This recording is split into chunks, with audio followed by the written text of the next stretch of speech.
thank our esteemed group of panelists who have joined us.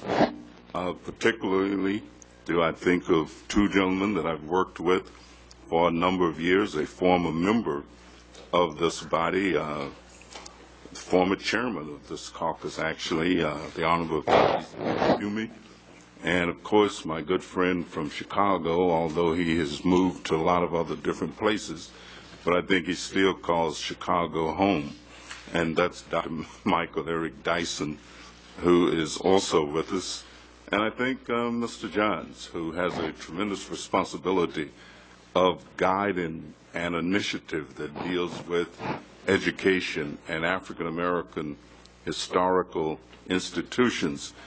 And of course, Mr. Martin, we thank you so much for being here with us this afternoon. We also commend you for the dignity that you have displayed, you and other members of your family, throughout this ordeal.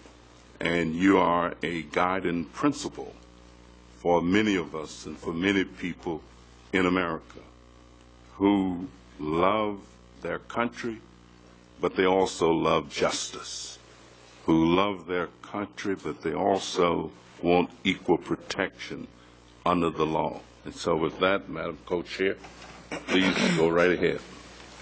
Well, I thank you, Mr. Co-Chair. My co-chair has been a leader on black men in this Congress, and particularly on black men and boys who have been incarcerated and other issues facing black men. Now, we just want to start at the beginning with black boys and then move on up and have three distinguished men talk about their lives. So we begin with David Johns, and we're very pleased that the Executive Director for African Americans, for Excellence for African Americans, has joined us from the White House. He has worked for Obama for America, perhaps even more relevantly. He was a senior education advisor for the Senate Committee on Health, Education, Labor, and Pensions. Very pleased to begin with David Johns and thank him for coming to testify this time. Yes, ma'am. I want to begin by thanking you, Congresswoman Holmes Norton, and you, Congressman Danny Davis, for your leadership and vision in establishing the Congressional Caucus on Black Men and Boys and for convening this groundbreaking hearing. The members of the Congressional Black Caucus continue to ensure that we have the tough conversations and engage in the hard work required to become a more perfect union. And as a result of your collective leadership and dedication, we are a better nation. I am humbled and honored to be included on a panel that includes Mr. Martin, Mr. Michael Eric Dyson, and Mr. Kwesi Mfume. I stand on the shoulders of strong, committed visionaries and ancestors who toiled and struggled, who pioneered it, who died to enable us to gather here today. And we meet to discuss developing and enhancing programs, policies, and practices that, among other things, increase black male success in education, entrepreneurship, and employment, facilitate civic engagement and leadership development opportunities, and change private thoughts and often negative public conversations about black boys and men into words and deeds that support success.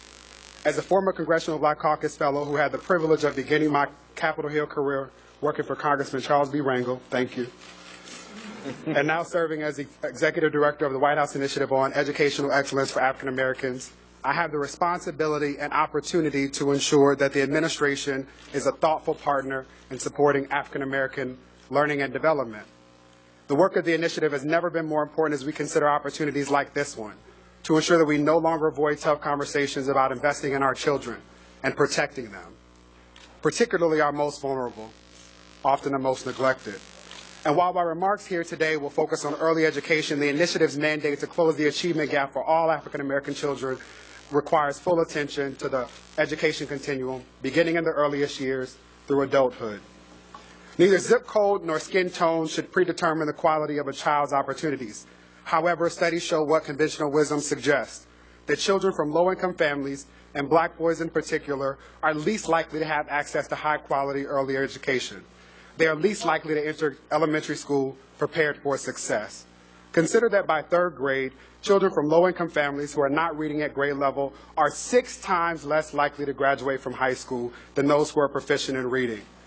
High-quality early education provides a foundation for black boys to be successful in school and in life, to become strong black men. I want to underscore the point that learning begins at birth, and the preparation for learning starts well before birth. We cannot solve the employment or education crises facing black boys and men and America without first ensuring that they all have access to high-quality early education. Not only must we work towards providing all young black males with access to high-quality early education, we must make concerted efforts to provide support for them inside and outside the classroom too, extending through college completion and career entry. In the United States, those most likely to begin kindergarten at an academic disadvantage are low-income and minority children. And research also tells us that those who begin school behind have a tendency to remain behind throughout their careers. We must understand the importance of educating and developing young black boys before problems arise. And there is a tremendous amount of work that must be done as early as birth to ensure that they develop academically, socially, and emotionally, which includes developing positive, nurturing, and protective relationships with parents and adults, including educators, representatives of the criminal justice and legal systems, male mentors, and peers. Allow me to share a few facts to help put my comments into context. The infant mortality rate for black babies is 13.2% compared to 5.3% for whites. That is more than double. The poverty rate for black children is 36%, 3 times the rate for white children. At 24 months of age, black baby score significantly lower than white babies on cognitive assessments. And at about age 4, 28% of black children were proficient at letter recognition, compared to nearly 40% of white kids. 55% of black children were proficient at number and shape recognition, compared to more than 70% of white children. From the time of conception to the first day of kindergarten, development proceeds at a pace exceeding that of any other subsequent period of life. And as Harvard professor Jack Shonkoff reminds us, nurturing and responsive interactions build healthy brain architecture that provides a solid foundation for later learning, behavior, and health.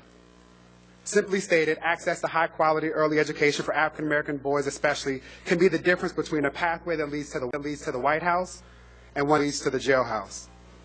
High-quality early education can be used to overcome cognitive and non-cognitive challenges facing black boys, including the absence of a father, exposure to violence, and disproportionate representation in detention and special education programs. African-American children who participate in early Head Start have higher receptive vocabularies, display less aggressive behavior, report lower levels of bullying, and score higher on math and reading assessments in elementary school than African-American children that who not participate in these programs. Gains persist through adulthood as children who attend high-quality preschool programs are more likely to graduate from high school prepared to take full advantage of the global 21st century marketplace after successfully completing college. Parents, families, and communities also benefit from high-quality early education. African-American parents with children who participate in high-quality programs have better language and literacy environments, emotionally supportive parenting, and show higher levels of support for education in the home. The first step to ensuring that black boys grow into strong men is giving them access to high-quality early education. And to accomplish this, the initiative is working with members of the faith-based and early education advocacy communities to raise awareness among parents and families about the importance of investing during these most critical years. We are working with community-based organizations to ensure that parents and families can identify and have access to high-quality programs. We are undertaking efforts to afford African-American children exposure to science, technology, engineering, the arts and agriculture, and mathematics, our STEAM programs and concepts early and often. And we are also working with publishers to produce books and content that reflects the language, culture, and heritage of black kids to ensure that they develop vocabulary and pre-literacy skills needed to make the critical transition from learning to read to reading to learn. And in what follows, I will outline a few critical opportunities that we have to invest in early opportunities for black men. The first is home visiting. Voluntary home visiting program as parents with trained professionals to provide information and support during pregnancy and throughout a child's first years of life. Quality home visiting programs lead to fewer children in social welfare and juvenile detention centers as well as mental health facilities. It also provides considerable cost savings for states. With the support of Congress, we have invested $1.5 billion to expand home visitation programs that can provide black boys with the services and educational support needed to improve health, development, and ensure their ability to learn, and we must simply invest more. Home visiting programs provide critical support to young expecting mothers like my sister, who after becoming pregnant in high school needed the counsel and support of trained professionals who could assist her and my mother in creating the type of environment that optimizes early life opportunities for young children like my niece Jordan. By supporting African American mothers, fathers, and communities and understanding how important it is that we invest in young children beginning at birth, and by equipping black families with the information and resources needed to access high-quality early education, we can make sure that the earliest steps black boys take prepare them for a life of success. 2 is child care. In the United States, more than 11 million children under the age of 5 are in some type of child care arrangement each week. On average, children of working mothers spend 35 hours a week in child care, many with multiple providers to allow parents opportunities to work during both non-traditional and traditional work hours. Child care is an essential work support, which also provides opportunities to develop foundational skills in young children. However, for too many African American boys, the extreme costs associated with high-quality child care results in lost opportunities to develop the tools needed to begin school ready to learn. By age 5, 56% of low-income black kids are not prepared for kindergarten, and these gaps only widen when black boys miss out on early opportunities. Unlike the K-12 public education system, which is financed mostly by federal, state, and local governments, the cost for child care is largely borne by parents and families. The economic crisis, high cost of child care, and variance in state laws frequently lead many parents to pursue non-center-based methods of informal care, such as leaving their babies with grandparents, families, and other caring adults. And for those who pursue center-based facilities, the cost can be an extreme burden. The average cost of infant child care and licensed center exceeds the cost of public college tuition and related fees in 36 states throughout this country. Nationally, the cost for full-time child care for infants ranges from 7 to 16% of the median income for a married couple. For single parents, the cost of center-based infant care exceeds more than 10% of their income. More must be done to subsidize the cost of high-quality child care for parents who cannot afford such programs because they are unemployed or underemployed, working jobs that do not provide them with family-sustaining wages or opportunities for advancement. In addition to cost and accessibility, the following must be addressed to ensure that more black boys have access to high-quality child care programs and services. Improving safety, increasing awareness and parent, family, and community engagement to ensure that parents, especially young parents, have the information they need to access these programs. And adjusting federal reimbursement rates to account for the actual cost of providing care, while increasing federal, state, and local supports more generally. The third is Head Start and Early Head Start. Head Start and Early Head Start circumvent the high cost of quality early education by providing federal supports and programs that agree to serve low-income, disadvantaged children and their families. The program covers costs for families that meet certain income eligibility criteria, particularly families that would otherwise fail to enroll children in center-based programs. A recent study of Head Start found that the program had a positive, statistically significant impact on children's preschool experiences, school readiness, language and vocabulary skills. Black children were reported to have reduced inattentiveness, fewer problems with structured learning, peer interactions, or teacher interactions. They also had better relationships with teachers. And while the long-term effects of Head Start deserve additional research, the program's ability to close gaps and prepare low-income minority children for kindergarten is difficult to deny. For decades now, Head Start has improved life opportunities for black boys. And while we celebrate the success of Head Start, it is imperative that we give more black kids access.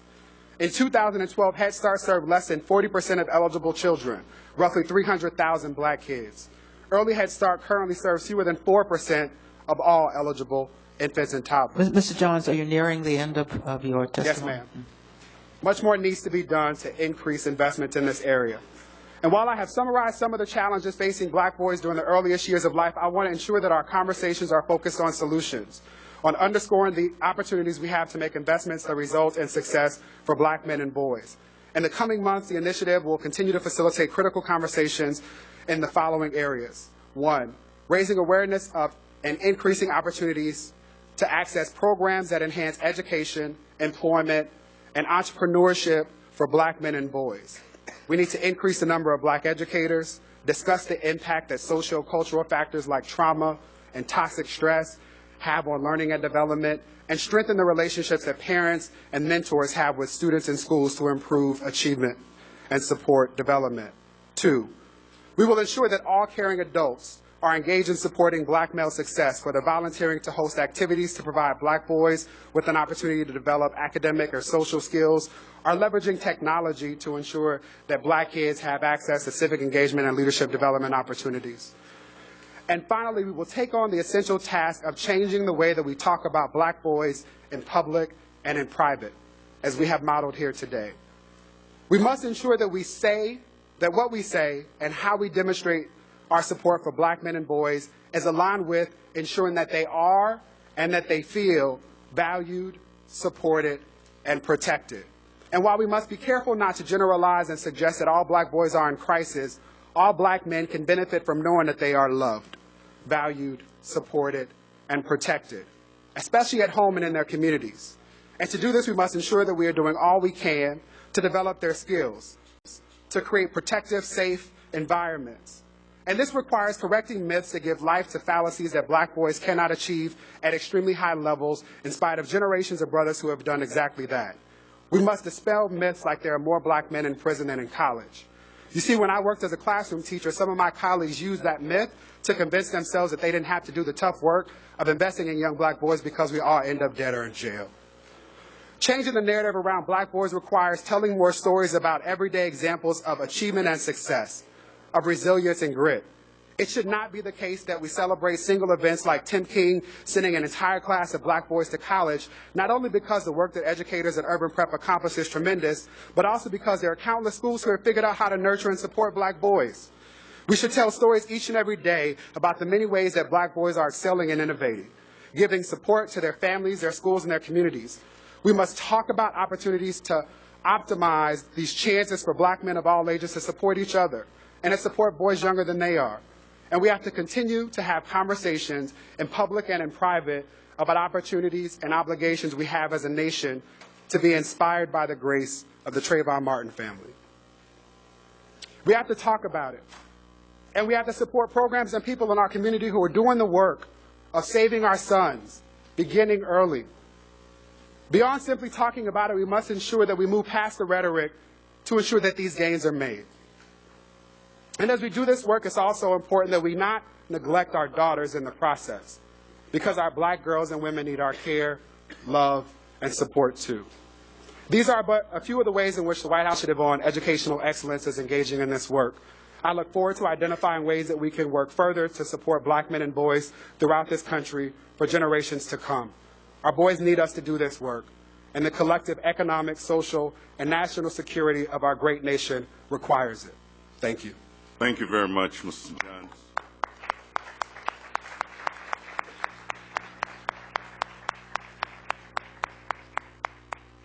Our next presenter